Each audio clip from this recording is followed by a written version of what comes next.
When I teach any concert piece, I like to try to deconstruct it and break it down into its most basic elements and techniques and teach those and simplify it as much as possible, and then expand from there and complicate it until it resembles the piece that we're playing.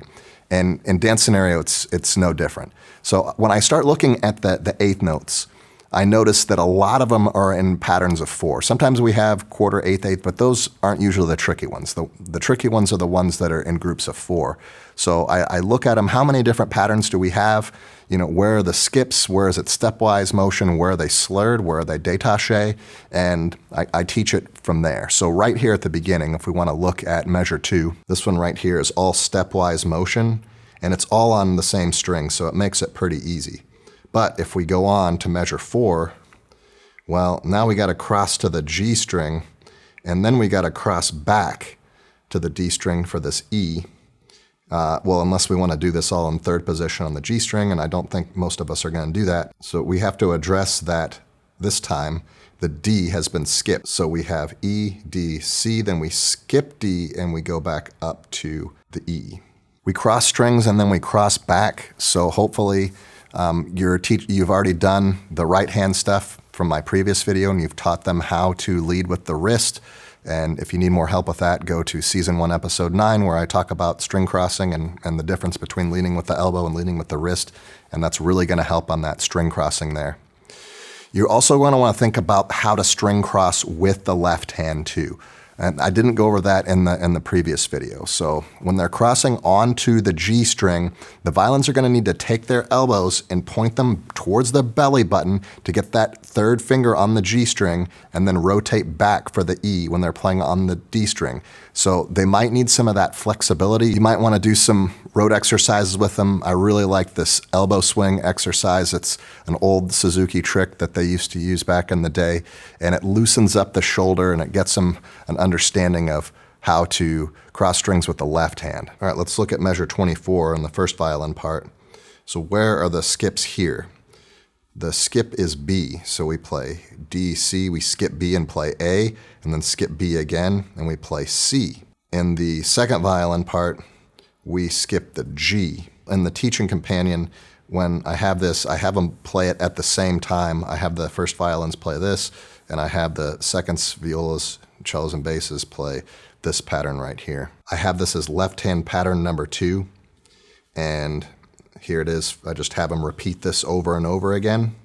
And for the seconds, violas, cellos, and basses, I have them play the lower pattern at the same time. And you can woodshed this. It's repetitious, so you can just put the metronome on at quarter note equals 60 to start off with, and make sure that they can play it very accurately at a slower tempo. If it's too much to have the slurs there, you can take the slurs out and then add them back in. That's perfectly fine. But eventually they're going to want to add them back in because that's the way it presents itself in dance scenario. And I've basically broken down all of these patterns in the same way to where they can play it over and over again, and everybody is playing the patterns. So in dance scenario, we've got a lot of spots where it's the first violins that are getting all the patterns, and then low strings aren't playing, violas are playing quarter notes. The second violins are just playing the same pattern that they played up here.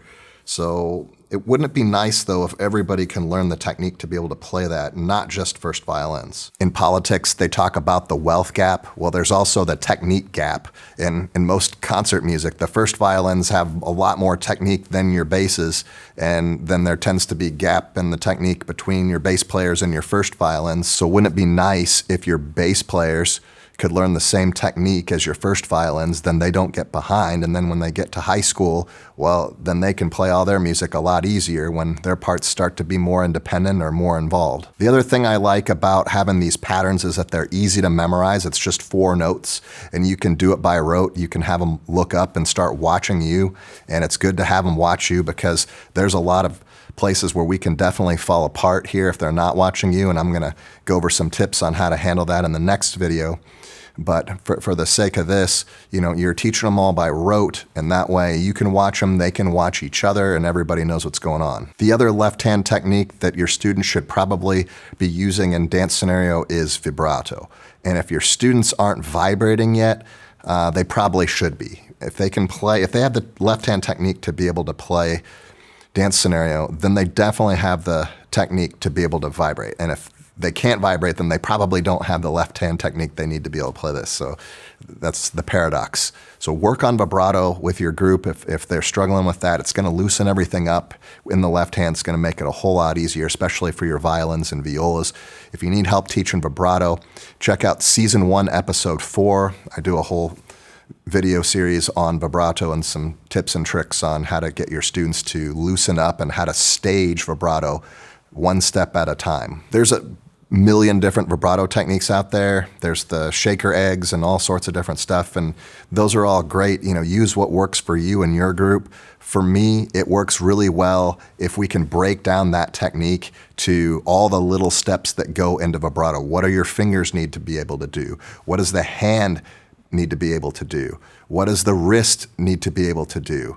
What does the arm need to be able to do? So staging it from small movements to large movements, just like we do with the bow. We teach eighth notes and quarter notes, and then we learn how to expand from there. But it takes more technique to play longer notes with the bow, right? So that's why we tend in the method books to start with the shorter note values, the quarter notes typically, and then we expand from there.